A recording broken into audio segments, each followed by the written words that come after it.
तीन चीजें अगर किसी व्यक्ति को ज्यादा दी जाती है तो वो आधा छोड़कर चला जाता है।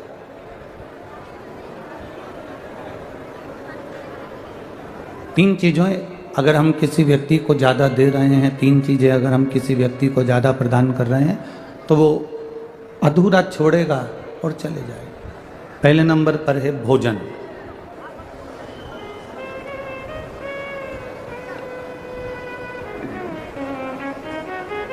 अगर हम किसी व्यक्ति को ज़्यादा भोजन दे दिए हैं, ज़्यादा भोजन हमने परोस दिया है, ज़्यादा भोजन हमने प्रदान कर दिया है, तो ये निश्चित है कि वो ज़्यादा भोजन अगर हमने दिया तो वो आधा छोड़कर चले जाएगा।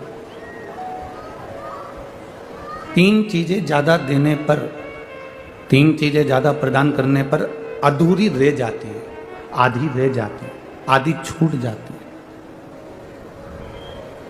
पहले नंबर पर है भोजन, दूसरे नंबर पर है प्रेम और तीसरे नंबर पर है ज्ञान।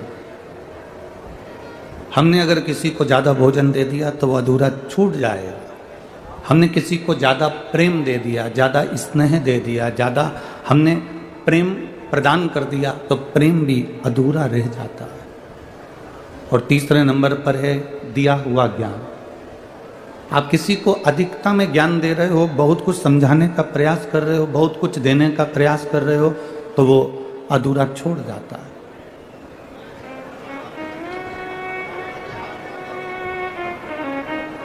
भोजन अधूरा छूट जाता है, ज़्यादा मिलने पर प्रेम अधूरा छूट जाता है, ज़्यादा मिलने पर ज्ञान अधूरा छूट जाता है।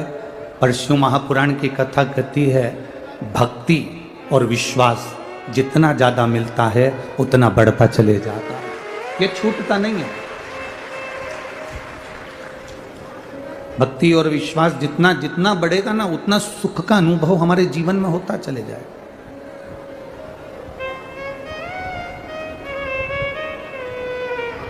भक्ति और विश्वास जितना जितना दृढ़ होता चले जाएगा उतना उतना हम परमात्मा के करीब होते चले जाएंगे।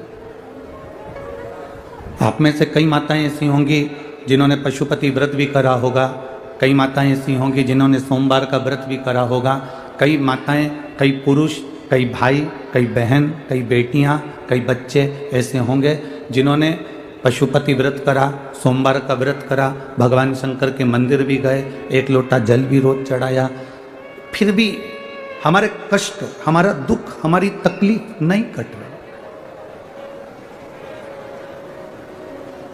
फिर भी हमारा कष्ट उतना कि उतना ही रह गया, फिर भी हमारा दुख रह गया, फिर भी हमारा कष्ट रह गया।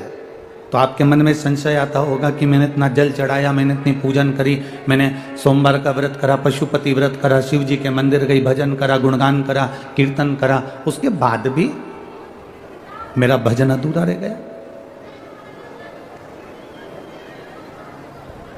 उसके बाद भी मेरा कर्म पूरा नहीं हुआ, भगवान ने मेरी सुनी नहीं। नहीं, शिव महापुराण की कथा कहती है आप अपना पशुपति व्रत करिए, आप अपना सोमवार का व्रत करिए, आप अपना एक लोटा जल देवादिदेव महादेव को चढ़ाते रहो। वो नहीं सुन रहा तो भी चढ़ाओ, उसके दरवाजे तक जाते रहो। जब जब आप उसकी चौखट तक जाते रहोगे, एक लोटा जल देवादिदेव महादेव को समर्पित करते रहोगे। आज नहीं सुना कल सुनेगा, कल नहीं सुना परसों सुनेगा, पर वो सुनेगा जरूर, ये निश्चित है, वो झोली भरेगा जरूर, ये होता है।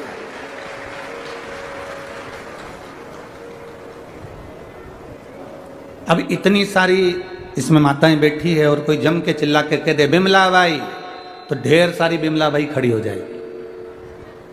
कोई कहे शांति बाई, तो शांति बाई खड़ी हो जाएगी। जब हम पुकारते हैं, जब हम आवाज़ लगाते हैं, जब हम पुकारने का प्रयास करते हैं, बोलने का प्रयास करते हैं, भगवान नहीं सुनता। भगवान अगर नहीं सुन रहा, उसके बाद भी हम उसको पुकार रहे हैं, उसके बाद भी हम उसको कह रहे हैं, बार बार आवाज़ लगा रहे हैं, श्री शिवाय नमस्तुभ्यम, बार बार बोल रहे हैं नमः शिवाय, बार बार बोल रहे हैं ओम नमः शिवाय, बार बार बोल रहे हैं द्वादशाक्षर मंत्र ओम नमो भगवते वासुदेवाय। बार बार हम राम कर रहे हैं, बार बार हम कृष्ण कर रहे हैं, बार बार हम शिव कर रहे हैं, बार बार हम श्री शिवाय नमस्तुभ्यम कर रहे हैं, वो नहीं सुन रहा। उसके बाद भी तुम पुकारते रहो। जब 3, 4, 5, 6 बार आवाज लगाते रहोगे तो निश्चित है एक ना एक बार मेरा महादेव पलट कर जरूर देखेगा और कृपा जरूर करेगा। उसका वो पुकारना तुम छोड़ना नहीं। बोल बम का नारा है, बाबा एक सहारा। आप पुकारना ना छोड़िए, आप भगवान का भजन करना ना छोड़िए, आप भगवान को पुकारना ना छोड़िए।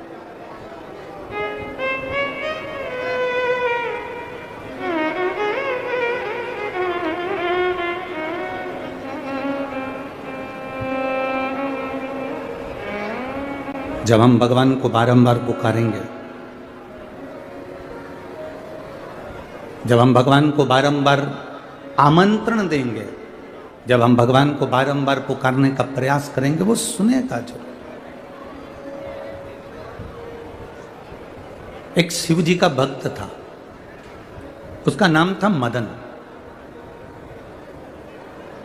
वो भोलेनाथ जी का बड़ा बड़ा भगत था। मेरी राजगढ़ की जीजियों और मेरे भाई जितने भी बैठे हैं, राजगढ़ के जितने भी मेरे भाई बंधु, मेरे जीजा उन बैठे हैं, बड़ी सावधानी से सुनना कथा। राजगढ़ को 5 दिन की कथा मिली है, आज कथा का दूसरा दिन है। 1 मिनट की भी कथा किसी के कारणवश आपकी ना छूटे, क्योंकि आप दिल से बहुत दूर दूर से कथा सुनने आए हो। तो बाबा से प्रार्थना करना कि हमारी कथा हम सुनने के लिए आए हैं, और सुना है जो दिल से सुनता है तो वो दिल से लुटा कर भेजता भी जरूर है।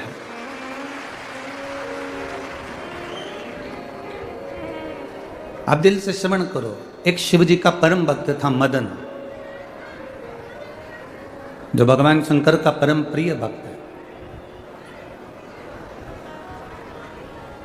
आज तक भगवान शंकर ने उसको कभी दर्शन नहीं दिया, आज तक वो कभी भगवान शिव का दर्शन नहीं कर पाया, आज तक उसने भगवान शंकर का दर्शन नहीं करा। ना शिव जी उसको मिलने आए, ना इसने कभी शिव का दर्शन करा। केवल शिवालय जाता था, शिवालय में जाकर जो मंदिर में भक्त फूल चढ़ाकर जाते थे, उन फूल को उठा लेता था और उन फूल की पंखड़ी को निकालता था, और नीचे का जो डूट होता था, नीचे का जो भाग होता था, उसको फेंक देता था, और फूल की पंखड़ी से शंकर भगवान के मंदिर में शिव जी के आसपास में शंकर जी का श्रृंगार किया करता था।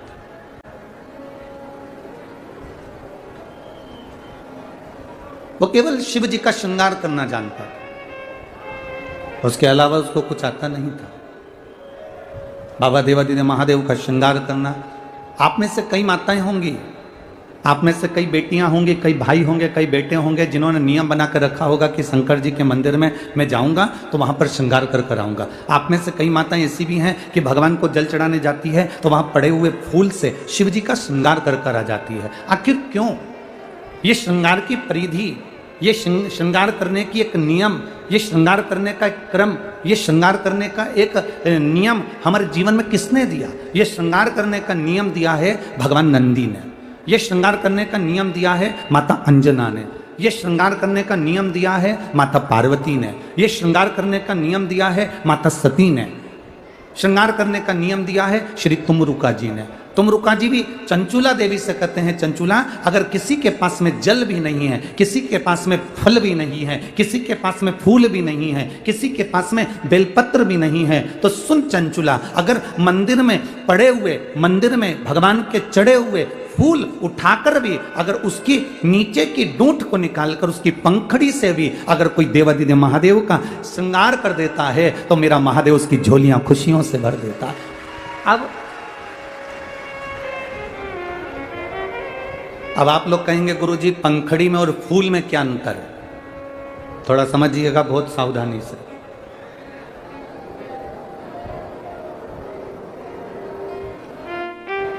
ये फूल है, हमारे हाथ में कितने फूल हैं? ये जम के बोलो जरा। एक पुष्प है।